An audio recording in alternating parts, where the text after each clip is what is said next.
ကဘာကျော် group fitness program များရဲ့နောက်ွယ်ကနာမည်ကြီးကုမ္ပဏီတစ်ခုအားလုံးမင်္ဂလာပါ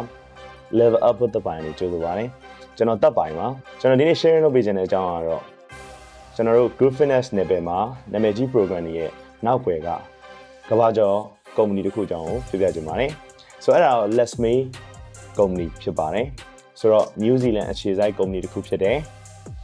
ကျွန်တော်တို့မြန်မာပြည်နယ်လည်းတိတ်မစိမ့်ဘူးလို့ကျွန်တော်မြင်ပါတယ်ဒါပေမဲ့မသိသေးတဲ့လူများနေတဲ့အတွက်ကြောင့်ကျွန်တော် sharing လုပ်ပေးခြင်းဖြစ်ပါတယ် Group Fitness နယ်ပယ်မှာဥဆောင်နေတဲ့ကုမ္ပဏီတစ်ခုဖြစ်တယ်လို့ကျွန်တော်တို့ regional ရ Let's Me အနေနဲ့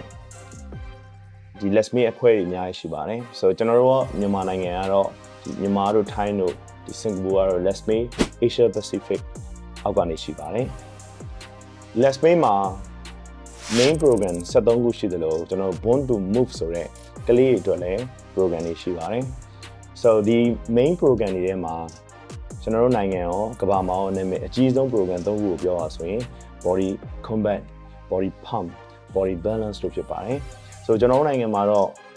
ပို့ပြီးတော့နာမည်ကြီးတော့ body combat နဲ့ body pump ဖြစ်ပါတယ် Let's Make company အောက်က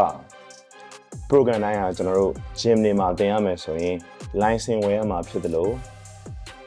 ဒီ program ကိုသင်မဲ့ trainer or instructor လည်း certified ဖြစ်ဖို့လိုအပ်မှာဖြစ်ပါတယ် so certified ဖြစ်ဖို့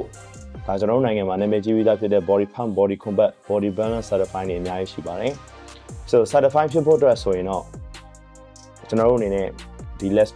Me Asia Pacific အောက်က training တွေဖြစ်တဲ့ IMD training